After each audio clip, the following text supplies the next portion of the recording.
Welcome, everyone. You're here for Designing an Ambassador Program.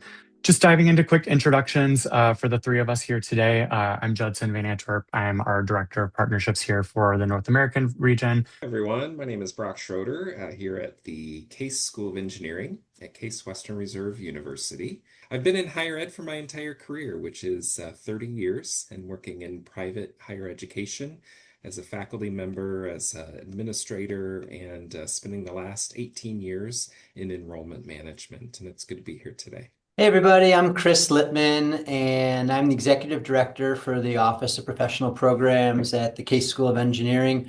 Our office oversees all the graduate programs in the School of Engineering. So we have 17 master's programs, 13 PhD programs, and about 800 graduate students under our umbrella. The number one request that we get from prospective students is to speak with a current student. So that was something that had been burning on my desk for a while.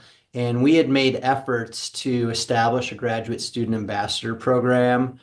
And every time we would have a meeting, 4 or 5 students would show up. And then the next time we met, a different 4 or 5 students would show up. So there was no consistency, there was no momentum, and we weren't really building an ambassador program. It was kind of a futile effort, and we were spinning our wheels, is how I would describe it. And then when the prospect of Unibuddy came in front of me, my reaction was literally, this is exactly what we need. It was kind of right timing, right place, and so forth. One of the things we went into it with is, okay, how do we find our first graduate student ambassadors? Well, as Chris said, we kind of had a leadership group. Every campus has their own student groups. So we really leaned on our graduate student group, and that was really the seed. That was the beginning of our group. But one of the things we did early on is incentivize referrals. And so we've said to the current ambassadors, okay, you know what it is, you know what the expectations are. Is there someone else? And we have other departments that don't have ambassadors. Do you know other people in those departments or other people in your own department? And we actually give them a small, it's not huge, but a nice monetary award if they refer a student.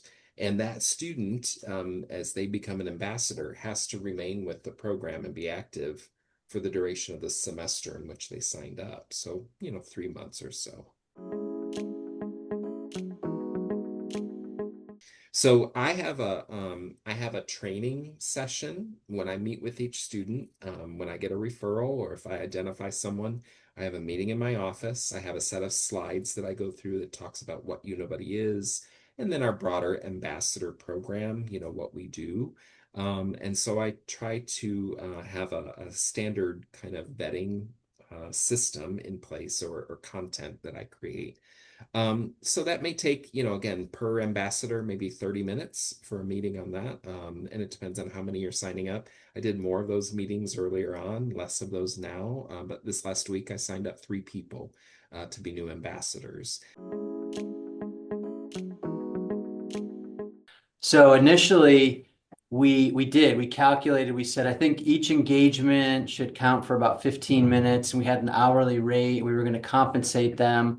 And by the way, I had a budget for an intern, which is what I allocated towards this project. So instead of hiring an intern, I decided to just allocate about $13,000 towards remunerating or compensating our Unibuddy ambassadors.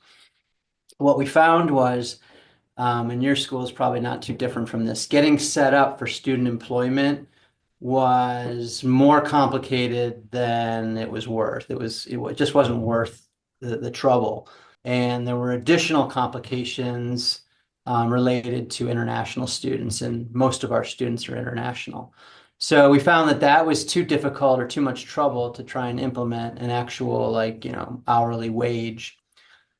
We supplanted that with basically a rewards and prizes program. So we have a rewards ceremony where Brock basically gives every Unibuddy ambassador some sort of award, and some are getting 2 or 3 different awards because they went up and above the call of duty. And then I think the main benefit in my mind is the social gatherings that we're doing, where we'll basically go to a bar, a mile off campus, and we'll rent the place out and host, spend about $1,500 just having a heavy appetizers and drinks for the students and letting them socialize and have fun with one another. So what we learned was that the students, although every student could use a little money or more money, that wasn't really the driving factor. They didn't care too much about the money. I think they just wanted to know that they weren't being taken advantage of. And I think the main driver for the students was they wanted someplace where they could have fun and get to know other graduate students. And we're providing that. Well, I think that about does it for our time today. For those in attendance, thank you all for joining for today. Brock and Christopher, your responses, I think, have created a lot of wheels moving in our attendees' minds. And for those in attendance, if you're interested in learning more, feel free to reach out to me. Happy to set up time to walk you through the platform. And for the rest, enjoy the rest of your day, okay?